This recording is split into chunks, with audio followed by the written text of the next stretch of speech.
السلام عليكم ورحمة الله وبركاته. ازيكم حبايب قلبي؟ عاملين ايه؟ يا رب تكونوا بخير وفي احسن حال. جايلكم فيديو جديد النهارده، يا رب الفيديو ينال اعجابكم. بالله عليكم حبايب قلبي اللي مشتركش في القناه يشترك ويفعل زر الجرس على الكل عشان يوصلكم كل جديد من قناتي قناه ام ليلى. قبل ما ندخل في محتوى الفيديو بتاعنا يكون نسمي بالله ونصلي على الرسول. بسم الله الرحمن الرحيم. اللهم صل وسلم وبارك على محمد وعلى اله واصحابه اجمعين. حبيبنا ونبينا وشفيعنا يوم الدين محمد صلى الله عليه وسلم. انا كنت عند والدتي وقلت اجي ابص على الطيور، جيت على المنظر الوحش ده. والله العظيم والله العظيم، والدتي جنب مني هنا، الشارع جنب مني، بس كان قلبي حاسس ان في حاجه في الطيور بتاعتي، فقلت اجي ابص على الطيور. جيت على المنظر ده، الديك الاصفر اللي هو القزع الصغير ده دخل هنا. بصوا عدمه المروه، رغم ان ده اكبر منه في السن، عدمه المروه. الجوز الديك دخلوا لبعض مضاربه وانا مش موجوده. الباب الهوا فتحوا دخلوا لبعض مضاربه. انا منظر الديك قدام مني وجع قلبي قوي، والله العظيم وجع قلبي قوي، مش عارفه اعمل معاه ايه. بس ده عايز مضاد حيوي وعايز خفض للحراره، لان هيحصل عنده سخونيه بسبب التعور اللي في وشه دي، لان هو ضربه في عينه وضربه في وشه وبهدله لدرجه ان هو يعني بصوا دخل على الفراخ. يعني الفرخه شايفاه، شايفين ضرب الفرخه اهيت. ودخلت لقيت الديك نايم كده والعشه مليانه طيور والديك جوه، عرفت ان في مصيبه. يعني انا جيت عرفت ان في مصيبه. والله العظيم قلبي بيوجعني من منظر الديك، قلبي واجعني. يعني شايفين واقف ما هوش قادر، يعني هو مش قادر. شايفين دماغه وارمه ازاي وعينه ديت قفلت خالص اهي. مش عايزه، بس يعني مش عايزه ابين المنظر عشان الدم، بس والله العظيم. وشايفين من ورا بهدلوا احلى بهدله. والديك بسم الله ما شاء الله حجمه الله اكبر، حجمه تقيل جدا بسم الله ما شاء الله. يعني انا النهارده ده الديك ده طالع رايح المحله، فمش عارفه ارجع بقى في البيعه ولا ايه، مش عارفه، لانه ده الله اعلم بيه.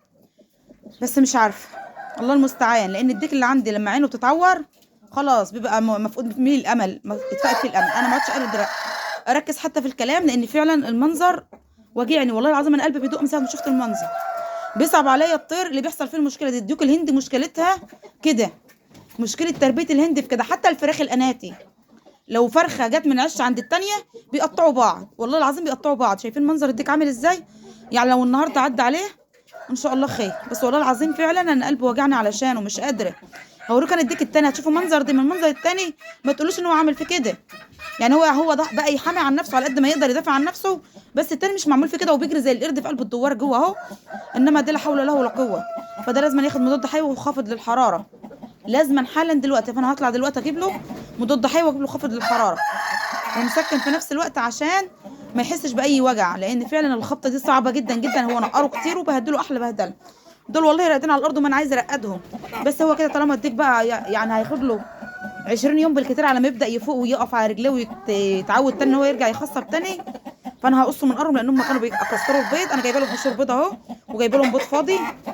هقص المنقار بتاعهم واحاول اعزل كل واحده لوحدها وارقدهم. عندي كميه بيض فراخ ارقدهم عليه.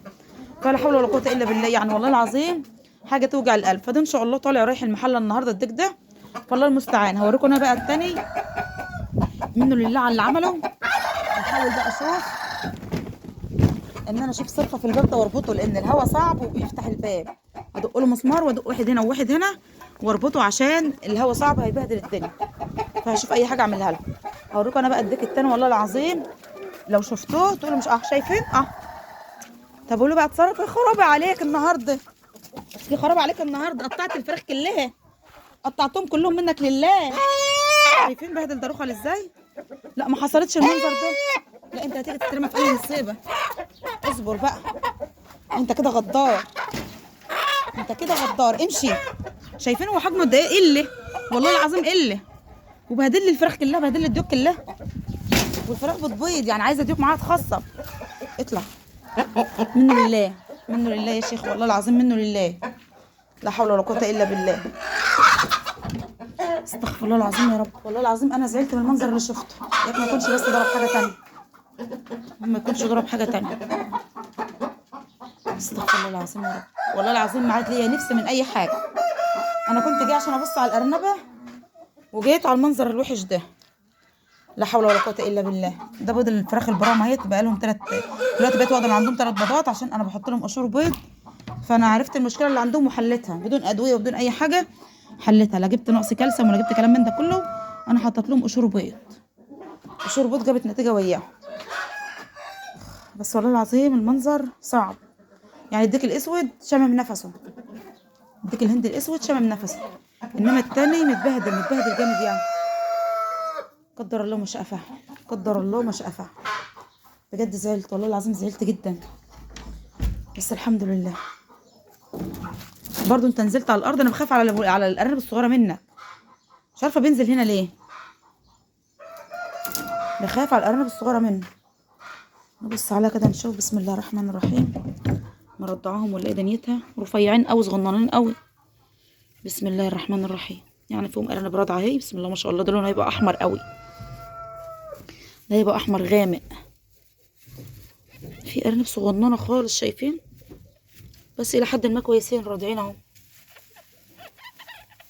ده يبقى جميل قوي، في حته بيضه وحته سمرا كده، يبقى شكله حلو. بسم الله الرحمن الرحيم. في حاجه بتعوض حاجه وحاجه بتفرح شويه، بس هما الحمد لله مرضعوهم اهي. في اتنين شكله بعض، اللي هما البن الغامق ده اهم. اللون ده جميل، اول مره يطلع عندي. ده لونه غريب بقى، مش عارفه يبقى اسود في بني ولا ايه دنيته كده، بس بسم الله ما شاء الله حلوين اهم، ربنا يبارك فيهم يا رب. بس يا حلو، بس وانا ما اعتقد فيهم واحد بابيون هنا كمان اهو، واحد بابيون اهو. واللي مات بقى يلا، قدر الله ما شاء فعل. الحمد لله على كل حال. ربنا يبارك فيهم يا رب ان شاء الله، ويرزق كل من كان يا رب خير الدنيا والاخره. هي والده امبارح الفجر، والده امبارح الفجر، بس بسم الله ما شاء الله. صلي على محمد والسلام. هي المره دي ما نزفتش زي المره اللي فاتت، المره اللي فاتت كان في سقطه والكلام ده فاتبهدلت، بس المره دي الحمد لله هي احسن من المره اللي فاتت كتير.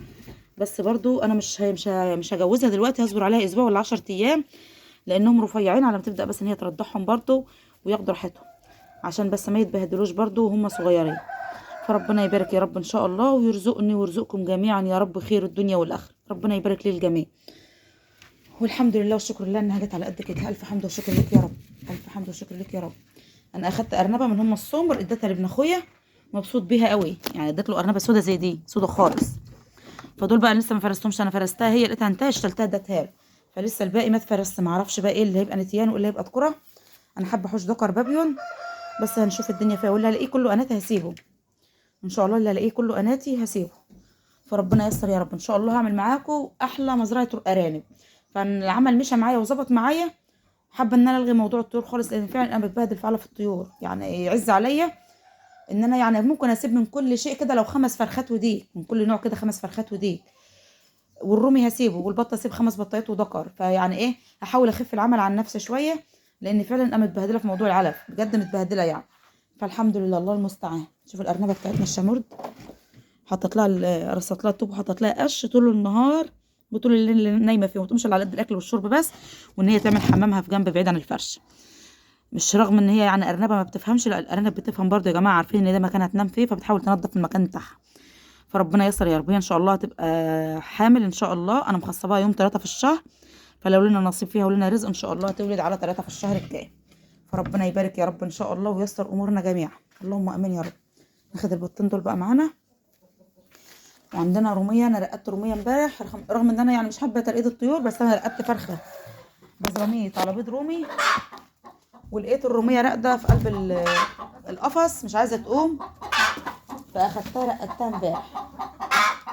شايفين الديك نام على الارض اهو، بس هو الى حد ما ده كويس، انما التاني متبهدل قوي، التاني بجد متبهدل قوي.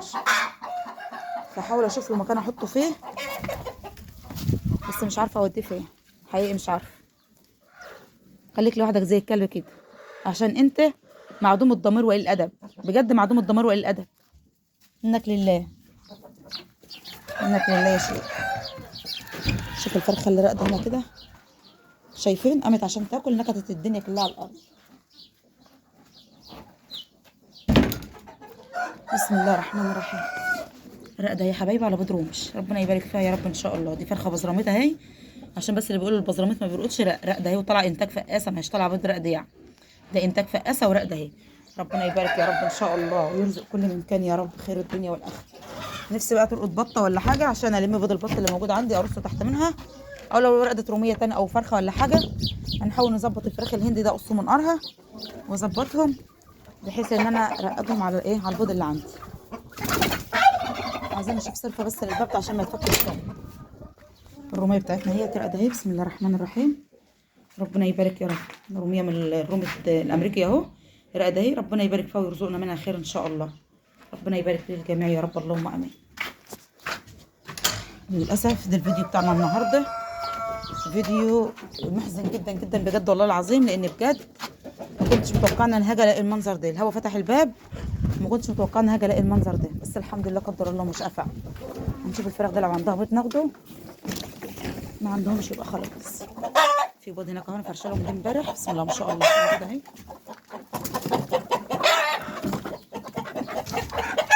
عدي بقى، انت عايز ترقدي ما ترقديش ليه؟ هم عندهم بطينه هم.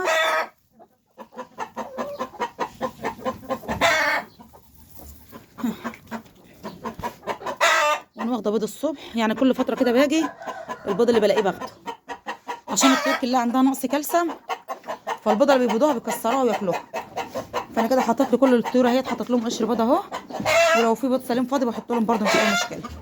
الله المستعان، ربنا يعيننا ويقوينا يا رب. انا جمعت الفراخ البيضه هنا كلها اهي، وجمعت معاهم الديك ده. ربنا يبارك فيهم يا رب ان شاء الله، ويحسن ما بين ايدينا جميعا يا رب، اللهم امين. دي كان الفيديو بتاعنا النهارده، استنوا فيديو جديد واشوفكم على خير، والسلام عليكم ورحمه الله وبركاته.